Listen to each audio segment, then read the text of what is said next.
మీ అందరికి ఒక బురిడి బాబా గురించి చెప్పాలుల్లా. గా బాబా ఏం చేస్తాడంటే మంచిగా వేషం కట్టి గుర్రం మీద వచ్చి జనాలందరికీ మాయ మాటలు చెప్పి మంచిగా సొమ్ము చేసుకొని పోతున్నాడు. మరిగా గుర్రం బాబా ముచ్చట ఒకసారి మీరు కూడా వినుండ్రి.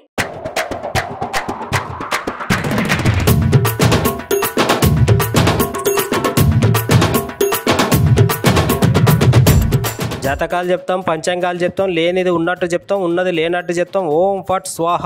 రండి బాబు రండి. మాయ లేదు, మంత్రం లేదు, అంతా తావిత్ మహిమ. మీ ఇళ్లలో లంకె బిందెలు ఉన్నాయి, వాటిని తీస్తే మీకు అదృష్టం దరిద్రం పట్టినట్టు పడుతుంది అని అనుకుంటా మన ఇండ్ల చుట్టూ దొంగస్వామి బాబాలు గిర్రా గిర్రా తిరుగుకుంటా 4 ముచ్చట్లు చెప్పి జేబులు నింపుకొని ఉడాయించుకుపోతారు కదా.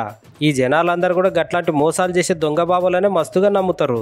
నా కాళ్ళకు దండం పెట్టి 1116 చదివిస్తేనే నీకు మంచిదవుతుంది, లేకపోతే ఇంట్లో ఏదో ఒక అపశుభం జరుగుతుంది అని చెప్పుడుతోటి మనకు భయం అయ్యి వాళ్ళు అడిగిన సొమ్ము మొత్తం ఇచ్చేస్తుంటా గానులా. సేమ్ గట్లనే మహబాద్ జిల్లాలో ఒక దొంగ బాబా గుర్రం మీద ఊకుంటా జనాలకు మాయమాటలు చెప్పి వాళ్ళ దగ్గరున్న పైసలు మొత్తం తీసుకున్నాడంట. అయితే జనాలందరూ వాడు బాబా కాదు బోగస్ బాబా అని తెలుసుకొని నర్సింపేట మండలం జయపురం గ్రామస్తులందరూ ఈ గుర్రం బాబా మీద పోలీసులకు కంప్లైంట్ ఇచ్చి పోలీస్ స్టేషన్కి తీసుకొని పోయిర్రు. పాపం ఈ దొంగ బాబాతోటి బాబా గుర్రాన్ని కూడా పోలీస్ స్టేషన్లోనే బండ్లు పార్కింగ్ చేసే దగ్గర ఈ గుర్రాన్ని కూడా పార్కింగ్ చేసేసరికి పాపం ఆ స్టేషన్లో పనిచేసే ఎస్ఐ సతీష్ సార్కు చాలా బాధ అనిపించి దాన్ని కొంచెం గడ్డేసి మానవత్వం చాటుకున్నాడుల్లా. ఈ ముచ్చట మొత్తం చూసిన జనాలు అందరుగా ఎస్ఐ సార్ను అయితే మస్తుగానో అభినందించిండ్రు.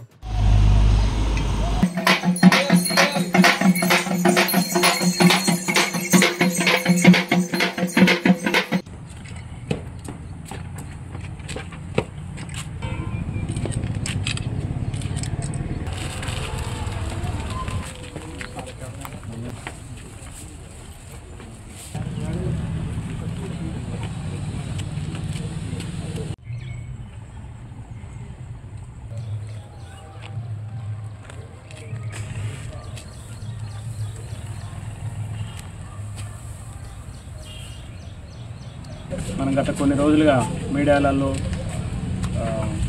గుర్రం బాబా గురించి బాగా ప్రచారం జరిగింది.